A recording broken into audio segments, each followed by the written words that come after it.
On this episode of Did Y'all See, we're talking about Nate Parker refusing to apologize, the booty grab that went viral, and Solange's A Seat at the Table. Get into all this tea on Did Y'all See.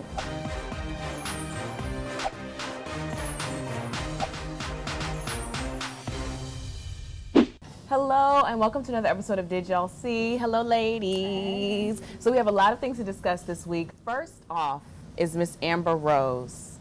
So y'all know she's on Dancing with the Stars. Everyone knows what Amber's body looks like. It's banging, right? So she was doing a routine. They picked the song for her and it was about booties. So she's a voluptuous woman, so they had the little booty shaking in the dance. Julianne, what's her name? Julianne Hough? Yeah. Okay, so she watches the dance and she's like, it made her uncomfortable. And Amber said that was like body shaming. So the reason she felt uncomfortable is because of the shape of her body. Then later, Julianne clarified her comments, and I think Amber apologized, saying she shouldn't have said that about her. So what do you guys think about the whole thing? Do you think Amber should have apologized? I didn't like her comment at all. That whole made me uncomfortable. Yeah. And I was even more annoyed at the fact that she tried to say, no, what I meant was it didn't seem like you were into it or whatever. Uncomfortable is not the word you use for that. Exactly. That's so, right. Yeah, her uncomfortable was about the booty and whatever. It's just like white girls love to be all up on this twerking shit. But when somebody who really got some ass and who can do it, then you're uncomfortable. What's uncomfortable What's about uncomfortable? That? And y'all gonna pick a song talking about booty and give it specifically to Amber Rose, and now you feel uncomfortable. When somebody I saw reminded how Julianne had done blackface, exactly. I'd have took it all the way back to that. Like, no. That made me To be uncomfortable. uncomfortable right now. Exactly. I think it goes back to the whole conversation, remember with Teacher Bay? Yes. Which was, a good point made that when people who are curvy put on certain clothes or do certain things, all of a sudden it's automatically deemed as sexual. I know Julianne probably didn't mean any harm by it, but it's like the inadvertent way that we sexualize curvaceous people automatically. Like your breasts just happen to be big, girl, put them away, put that ass away. I can't help. But I can't. I can't help. How my body looks, I'm doing what I'm doing. And I just felt like she shouldn't have apologized, because I think as someone who has the slut walk, where it's like, don't let people tell you, that you need to cover up. Don't let people tell you that because you look like this or you dress like this or you do this, that all of a sudden you don't deserve respect. So to me, I felt like she shouldn't have apologized. So I agree with you. I don't equate being uncomfortable when you're saying somebody's dance didn't have enough energy. Why would that make you uncomfortable? Right. Just say it's just dull, it's boring, it's whack. Not uncomfortable. No, the ass makes you uncomfortable. Exactly. And just own it and say, I didn't mean it like that, but I do apologize for the way I made you feel. And people just gotta learn how to start apologizing and stop trying to save face. Let us know what you think about this topic. Should Amber have apologized to Julianne? Yes or no? Hell to the no. So, did y'all see Nate Parker, former Bae, who has been out here on a media campaign trying to promote the birth of a nation, and it's not been going well. Every time someone asks him about the rape thing, which is, a thing now, people are going to ask you about it, he says he's not going to apologize, refuses to apologize, actually. Anderson Cooper asked him about it. Robin Roberts asked him about it. He got a little testy with Robin. He was like, what are we talking about? I'm like, well, you know what we're talking about. Exactly. But anyway. What we've been talking about for the last 2 months. Hello? Where you been? Shit, right. Anyway, the question is, what do you think of his recent media tour and whether or not he should apologize? How is he handling all of this increased attention? Horribly. A very smart brother said it best. Yes. He's showing that he is the ultimate fuckboy that you never want to deal with. And for me, it's not even so much about the rape anymore. I personally believe Nate, like so many other men, doesn't matter their race or social class, he's smoke screening people. It's like, oh my God, what rape?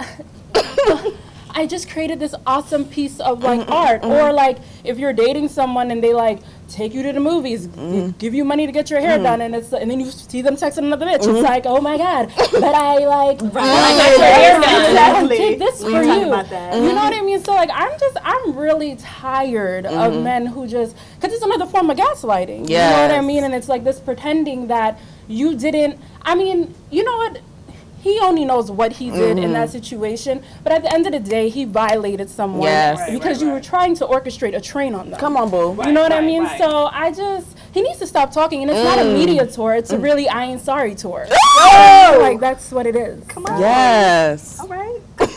All the Yes, you did. Yes, you did. Sorry. No, Yes.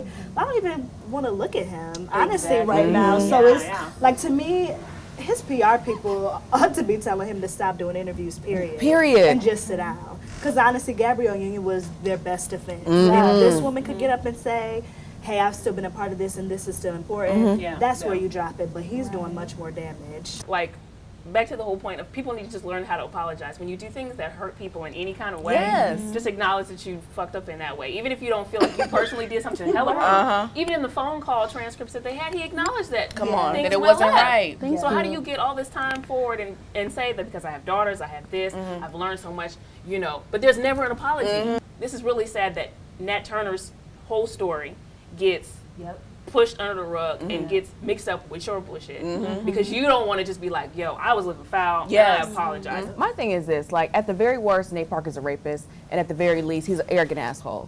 And he keeps showing us that time after time after time after time. And if I were Fox Searchlight, I'd be like, Nick, sit your ass in the corner, because you messing with our money now. Exactly. They losing it all. They're losing it all. People, They get every interview like, oh. Girl, I didn't even go to the free screenings. yes, the free clip. people were going to see this movie. They were going to see it, but you are out here acting a donkey. And you need to sit down.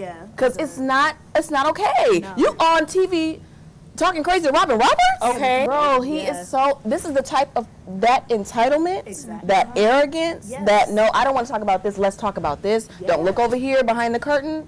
That type of you stuff. want to be the face of the movie. So for this week's What Would You Do, we're talking about a picture that kind of went viral on the internet. It was a couple, young couple, and they recently got married. And in the picture, he is grabbing his wife's booty. I mean, like, hardcore. And she has ample butt, so yeah, it's rippling. I mean, so the question is, what would you do if your man wanted to grab your booty in your wedding pictures? Were you here for it? Are you not? Because people were in their feelings about this. Matter of fact, people were like, you're degrading your wife by doing this. You're sexualizing her. You want everybody to look at her booty. Now we know what y'all gonna do after this picture. Of course. Was that not understood? Of course. This is my man. We've been fucking. Like, what are we talking about? I don't understand this at all. Like, we're sucking dick. No, I don't get it. Like, they're married. First of all, they're grown. Yes, right. And the man didn't do this against her will. I mean, she looks to be pretty happy with this. So, what is the problem? I'm sure, even if this was their only wedding photo, whatever, but I'm certain that it was not. Right. I personally love it. I live for it because you gotta let people know, because these are the same people that are gonna come around within about 5 months asking you where's the baby, policing your womb. So if you go to police my womb, then you about to see this butt grab. That's what it is. Like and it's always the people who have like it's the people who be out here, legs up, you know, be in a whole lot of stuff, and then want to be like, oh my God, I can't believe you do that. Like, That's the truth, Lauren. That is the truth. I wouldn't take that kind of picture because my parents or someone in my family is always watching what I do. And therefore, and not even just that, I'm not comfortable with stuff like that in public. I'm not a big PDA hardcore person. So, right, holding hands and being held in general is cute to me, but I'm like, I don't need you letting everybody know how we do in the bedroom out in public. But I have no problem with them doing it. Right. As I was telling Lauren, people have different love languages, and you know, he's a person who likes to touch. She knows this, so she allows him to touch, and she might like the same thing as well. Obviously, she does. So I don't knock it. I mean, I feel like people just spend too much time trying to tell other people how you need to live, and these aren't just random strangers. He's not a dude that she met on the street who's just grabbing her booty. He literally married the girl. This is her husband. Like, this is somebody doing right by her and who loves her. And literally, the caption was like, "I had a crush on this girl forever." Like, the whole point is like, I'm infatuated as hell with this woman. Like, and now she's my wife. And I think it all goes back to like people want to separate women into like two different categories. It's like you either gonna be a hoe or a housewife. And so the fact that this, Choose one. choose one. It's like the fact that this wife and you grabbing your wife's ass is like, what's going on? What's going on? It's like, Exactly. no, I have sex with my wife who I love. Exactly. And that's the thing. Women are more than one thing. Like. And that's why I wrote in my piece. Like I remember my mom, my aunt telling me like, and sometimes you gotta be a hoe for your husband. And I just remember like that being like the realest thing I ever heard. Like these are men who love and respect you and would cherish and honor you, but still it goes down. Exactly. And that's just a complexity of being a human being and a woman. So I feel like we need to stop trying to box people in one different way. What do you think about this picture? Is it a little too much for you, or you let people rock and do their thing? Let us know in the comment section below. So for this week's Who'd You Rather, we're talking about the men of Luke Cage, Marvel men, if you will, Mahershala Ali and Mike Coulter. So ladies, chocolate options this week. Who do you want? Who do you want? Do you want the milk or you want the dark? What's up? I'm cool with Mahershala. You know, I just had a epiphany a couple weeks ago. I was like, that man is fine. Oh. He's fine. I'm also gonna go with Mahershala. For one, I love that name. For two, I know him from House of Cards, and I always thought he was. I mean, I didn't. You know, when you like you said, you have like a moment of, like you see somebody on something, you like, he kind of something going on. I too would have to go with Mahershala. I was gonna go with Mike only because I saw him put it down in Jessica Jones. Oh, right. What's put it down? The other Oh, Marvel. that's the other Marvel, show he right? was part of, yeah. Put it down. Oh yes, Sex and yes, the- yes. They have those in those. Oh my God, yes. Netflix. Like it was wow. I mean, the bed broke. Oh. Battle, but still, Mahershala. Yes, yes, yes. I'm gonna have to be the outlier and go with Mike Coulter. You know, it's crazy because I was looking at them because I never really paid much attention to either one of them. But yesterday when we got the names, I was like, okay, let me see. But girl, the way the light was bouncing off of Mike Coulter's skin and that bald head, I was like, okay, I'm actually here for it. So yeah, I had to bring it back around. And I really liked his response to the white wife question on the Breakfast Club because I feel like he didn't turn up. He understood the concerns, but he was like, but this is my boo, she been writing. So Yeah. I could receive that. And he's just really cute to me. He's really cute. Yeah. So yeah, that's my choice. So let us, our producer's saying no. Let us know who would you rather have sex with in the comment section below, Mike Coulter or Mahershala Ali.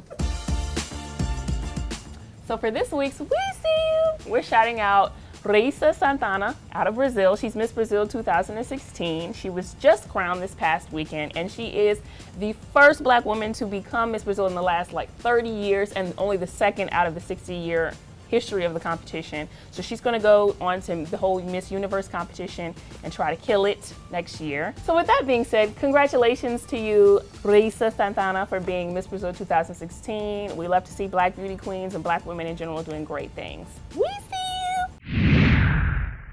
So for this week's edition of Cold Tea, we're talking about Solange Knowles' #1 album, #1 in the country right now, A Seat at the Table. So what do you guys think about the album? Going off of what Victoria just made the sound effect, I'm glad that she paid homage to Master P and No Limits. Yeah, I agree. And I'm here for just the honesty of the album, the production of the album, like everything about it is just really well done. I love that it's co-produced by Raphael Saadiq because that is Bae and has been Bae for me since like I was like 5. And I love that she tried to just reach us because folks get tired. And I think it's great that she got to tell her story and write her own narrative because so many people have tried to say, this is Sue Solange, and she's crazy. She's no, I'm just tired. And don't touch my hair. Let us know what you think about A Seat at the Table if you've had a chance to listen in the comment section below. So that's it for this week's episode of Did Y'all See? Let us know what you thought about each of these stories in the comment section below. And as always, be sure to subscribe, youtube.com/Madame Noir.